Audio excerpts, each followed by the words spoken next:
E aí o primeiro deles que a gente vai citar é o cone, usado para canalizar ou para bloquear. Então, em algumas situações eu posso usar o cone para fazer a interdição da via sim, tá? Se alguém falar, mas só tinha cone. Não, mas o cone faz parte da sinalização de trânsito, desde que ele esteja dentro das regras da BNT, e a função dele também é fazer o bloqueio da via, fazer a interdição, tá?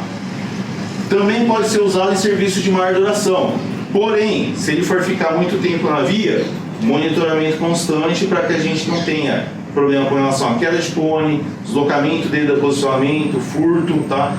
Até não é tão recomendado exatamente por essa situação. Normalmente, quando o cone ele passa muito tempo na via, a gente costuma ter um nível grande de perda de cone, tá?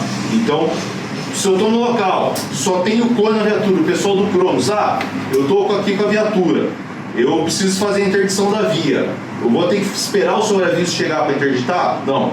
Posso pegar, utilizar os cones para fazer a interdição, posso usar inclusive a viatura para poder sinalizar melhor e deixar ele sinalizado com os cones ali até que eu consiga fazer a substituição para uma sinalização mais visível, tá?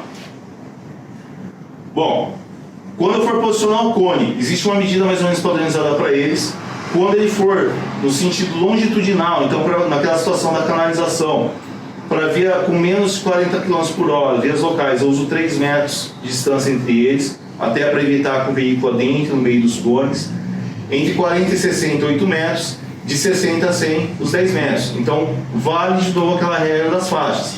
Na dúvida, vou lá e vou posicionando o cone entre cada uma das faixas, tá? Isso vai dando os 10 metros de distância dele, principalmente nas vias arteriais, onde é mais comum a gente usar a canalização, certo?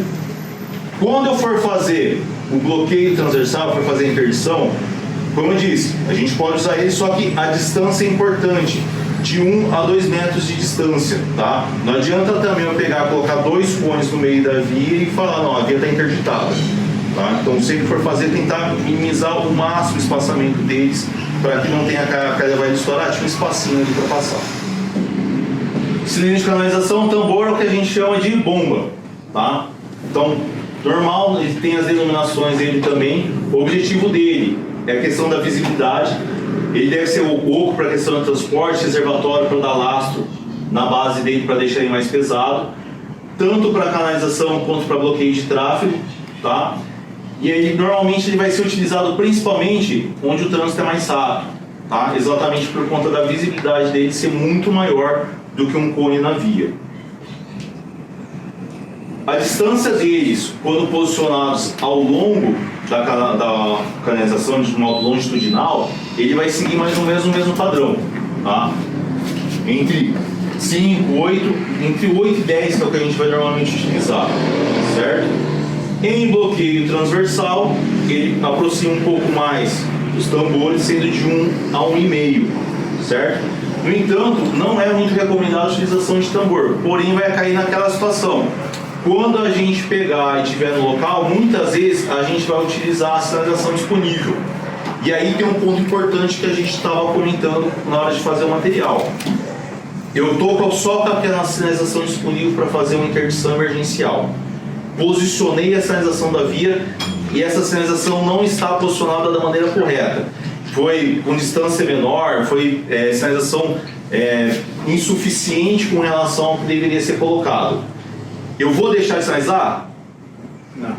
Não, vou sinalizar. Qual vai ser a atitude a ser tomada depois? Melhorar a sinalização. Retornar e fazer a resinalização da maneira correta, tá? É mais ou menos o que aconteceu pra gente na sinalização do viaduto da linha férrea, quando eles estavam refazendo as escolas lá. No momento eu não tinha sinalização suficiente para colocar. Volto, pego a sinalização, verifico o que precisa ser colocado e volto para fazer a sinalização da maneira correta, tá? Então, atendo a emergência atendida, eu volto para fazer a sinalização da maneira correta, certo? Barreira móvel, a gente pode ter uma barreira do mesmo modelo mais ou menos que a gente tinha de 10 anos atrás, tá? Ela é mais fixa, ou os cavaleiros dobráveis, que é o que a gente utiliza hoje. Ela deve ser sempre de material rígido e leve. A questão de ser leve, todos eles acabam utilizando isso porque o motorista não bate na sinalização, né? Então não tem risco. Então sempre como existe o risco de colisão com a sinalização, ela deve ser leve para diminuir os danos, tá? E ele deve ter as características dos mesmos padrões que a gente utiliza, normalmente utilizado por período curto, embora algumas vezes ele acabe ficando por um tempo mais longo em algumas situações. Tá? Então ela pode ser utilizada para fazer a transferência de fluxo. Tá? Então, na mesma situação, utilizando-se mais ou menos a mesma regra.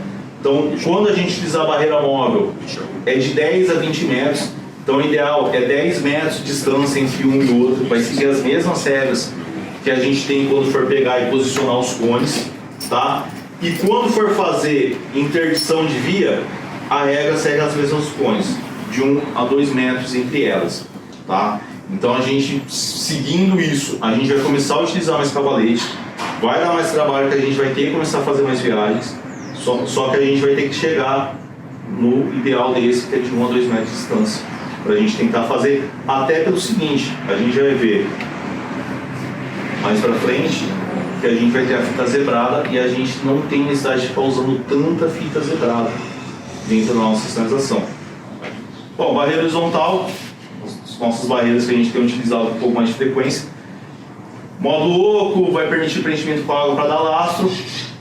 Normalmente elas vão ser acopladas uma na outra para poder fazer a canalização principalmente, tá? Só que aí cai naquela história. Pela dificuldade de transporte, ela não é tão viável para ser utilizada em curta duração.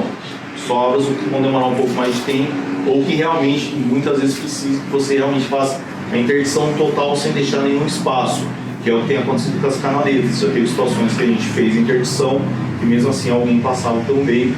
Às vezes não necessariamente motociclista, mas até um ciclista. A gente ultimamente tem tido problema com pedestre, que tem passado no meio e pisado no concreto lá na X, tendo que fazer um resserviço por conta disso. Beleza? Bom, a fita, então não tem segredo, ela é utilizada para ele fazer a canalização, porém a gente, em algumas situações, a gente vê que tem a gente que faz a canalização está feita correta, a distância dos cones está correta, ele vai puxar a fita do primeiro cone até lá no último cone. Não tem função nenhuma, não tem necessidade disso, tá? Porque a distância dos cones, o posicionamento dele já é feito para que os condutores sigam a linha ali. Colocar a fita vai ser só desperdício de material, tá? Então, a não ser que vocês vejam que é muito necessário em algumas situações, o ideal é não utilizar a fita zebrada de qualquer maneira, não, evitar o desperdício nessas situações. Bom, normal que a gente já faz, né? Quando necessário, conectar em pós-iluminação, coluna de sinalização, árvore, entre outros. Coisa importante, tá? Sempre que vocês forem fazer interdição, isso já aconteceu. Fui lá, não, preciso fazer interdição, vou colocar a fita aqui porque aqui é um local que vai gerar um risco do motoqueiro entrar, isso já vai evitar um pouco que ele entre e tudo mais. Só que aí no caso eu vou lá e passo a fita, eu passo no poste que eu tenho disponível. Aí eu estico a fita lá do outro lado e faço impedimento da faixa de pedestre. Tá? Aí eu acabo dificultando o trânsito pedestre no local. Isso não é o ideal. Então sempre se atentar a isso. Numa situação dessa, eu vou precisar esticar a fita até o máximo possível aqui para poder fazer a sinalização, ponho mais uma sinalização lá no local, no canto da via para puxar dessa sinalização para frente. Se eu for pegar e impedir a faixa de pedestre, tem que deixar ela sempre liberada. Certo? Para nós aqui no GOT, o uso da fita zebrada ele tem que ser visto assim de forma rotineira para isolar a vaga. Quando eu vou isolar 1, 2, 3 vagas, até 4 vagas, a gente isola com a fita zebrada. Qualquer coisa fora disso é exceção. Então, via de regra, fita zebrada é para isolar a vaga. Tem a Vaga de estacionamento. acessibilidade também, né? Que é pior ainda. Não, a gente já teve situação que a gente pegou para fazer recolha de reserva de vaga para recap, 80 cavaletes, tinha 200 metros de fita de fora a fora, 200 cavaletes. Hoje a gente tem uma disponibilidade boa de placa I6A, então começou a ficar muito longa a reserva, placa I6A. Usar fita só em situações muito específicas aí.